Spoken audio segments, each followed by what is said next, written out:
relativas ao meio ambiente, e aí nesse final de ano nós vamos ter uma discussão quente lá em Copenhague sobre o aquecimento global e sobre os compromissos que os países vão assumir em relação a esse assunto.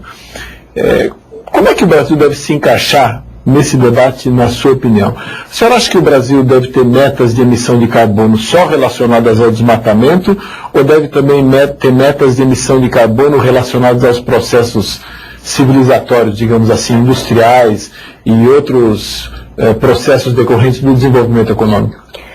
Bem, eu acho que nós vamos precisar, em primeiro lugar, assumir uma posição muito clara dentro do G77, e do G20, de que países como o Brasil, o México, a Índia e a China têm que ter um programa de redução.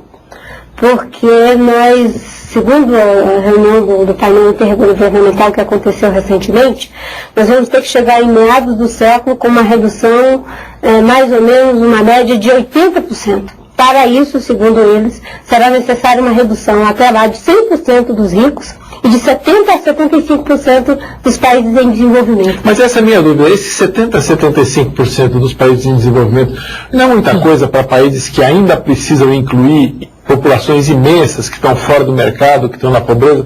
Mas a China, por exemplo, metade daquela população gigantesca de 1 bilhão e 300 milhões de habitantes ainda está fora do mercado. Como é que vai ser possível fazer isso? Esse é o questionamento que a humanidade inteira está fazendo. Como é que nós vamos atender necessidades básicas de pessoas que ainda não têm saúde, educação, habitação e ao mesmo tempo reduzir a emissão? O problema é que se nós não encontrarmos a resposta para isso, nós vamos, digamos assim, ficar proibidos de entrar no mercado, proibidos de viver no mundo, impedidos de viver no mundo, porque nós vamos inviabilizar o planeta. O que eles estão dizendo é que se nós passarmos dos 2 graus, não haverá mais ponto de retorno. E isso significa o fim, pelo menos para nós, os seres humanos. Então a equação que se coloca é como que os países ricos vão reduzir as suas emissões, eles vão ter que não só agora parar de emitir, vão ter que ir para o negativo. E a proposta que eu defendi recentemente na Noruega é que os países desenvolvidos terão metas de redução para chegar em meados do século com o dever de casa feito. E os países em desenvolvimento terão que diminuir as suas emissões, porque eles vão continuar emitindo, mas não no mesmo ritmo que vinham, e não na mesma lógica que nós tínhamos. Por exemplo, todos temos o direito também de destruir floresta, de ter energia fóssil, de utilizar o carvão. A China está colocando uma termoelétrica por semana a carvão. E eles não têm outras alternativas. Nós temos, enfim, quantidades, montanhas e montanhas de carvão. Como é que nós vamos resolver esse problema? Não é de natureza fácil, é muito difícil. É da gente ficar realmente, perder o sono diante do desafio que nós temos. Agora, países como o Brasil já tem uma matriz energética 45% renovável. O Brasil já está com um plano de combate ao desmatamento, conseguiu reduzir mais de 1 bilhão de toneladas de CO2 com desmatamento, é persistir nesse caminho, mudando o modelo de desenvolvimento. O governo aceita esse tipo de pensamento, porque a gente vê o presidente fazendo discursos, olha, estão reclamando, falam da Amazônia, mas só falam porque eles já destruíram tudo e agora que chegou a nossa vez de crescer, não querem que a gente cresça. Então, a senhora acha que tem reverberação no governo esse tipo de preocupação? Eu acho que houve um trânsito para o Brasil assumir metas internas. E isso foi muito bom. Começou em 2006, lá em Nairobi. E agora teve essa reunião da Polônia, que o Brasil assumiu publicamente. Isso, 2007 em Bali, depois, quando tivemos recentemente, o Brasil assumiu metas internas de redução. Isso precisa ser traduzido do ponto de vista prático, porque no meu entendimento, essas medidas todas que estão sendo tomadas, elas são uma espécie de bomba de efeito retardado. Quando o país voltar a crescer, pode esse desmatamento perder o controle e é o nosso maior vetor de emissão. Então, por isso que temos que ser cuidadosos. Agora, eu acho que todos os países estão fazendo um trânsito, e eu acho que nesse caso o presidente Obama está cumprindo uma função pedagógica importante. À medida em que para eles que essa discussão era um verdadeiro tabu, agora ela está colocada, acabam de aprovar a política de mudanças, na questão de mudanças climáticas, mesmo que seja um processo interno dos Estados Unidos, mas já é um avanço. Eu acho que isso vai ter um efeito pedagógico na relação com os demais países. Como o Brasil já vinha avançando no seu dever de casa, é preciso aprofundar o dever de casa e fazer jus ao que ele é. O Brasil tem a maior floresta tropical do planeta. A Noruega, que está liderando um processo de proteção das florestas tropicais do planeta. O Brasil, no meu entendimento, não pode ser apenas um beneficiário, ele tem que ser um parceiro. Como é que o Brasil é um parceiro da Noruega? Eles têm dinheiro, nós temos know-how, nós temos tecnologia e nós temos já, digamos assim, uma experiência que foi exitosa, pelo menos até aqui. Então eu acho que liderar esse processo, como eu disse, dentro do G77, dentro do G20, é o Brasil colocar claramente que nós não temos outra alternativa. Ou a gente faz redução também, diminui as emissões nos países em desenvolvimento, mudando o modelo de desenvolvimento, ou a gente não terá futuro. Agora, é claro que isso vai ser feito, tem que ser feito transferindo tecnologia. Isso tem que ser feito, talvez, um sistema misto de venda de crédito de carbono e, ao mesmo tempo, os processos voluntários, os processos adicionais. Mas está havendo um esforço... Os ricos têm que pagar por isso, né? Eu acho que eles têm que contribuir. Mas nós não somos tão pobres assim que não possamos dar a nossa parte. A senhora falou em desmatamento há uns dias, uma semana passada.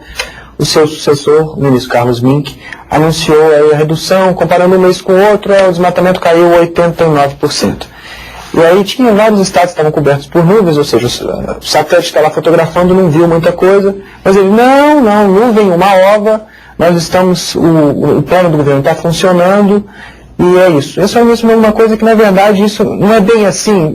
Como é que é essa história? O desmatamento está caindo ou é só mesmo reflexo da recessão? Então, eu não quero dizer que é só reflexo da recessão. Eu acredito naquilo que foi feito, e foi feito com muita consistência. Em 2004, quando nós lançamos o plano de combate ao desmatamento, foi uma coisa muito potente. E quando eu saí do governo em 2008, em maio de 2008, nós deixamos medidas muito potentes. Foi isso que levou àquela polêmica toda, com a questão da vedação do crédito, a moratória nos 36 municípios e o processo de criminalização da cadeia produtiva que vem se aprofundando, inclusive agora com essa denúncia do Greenpeace.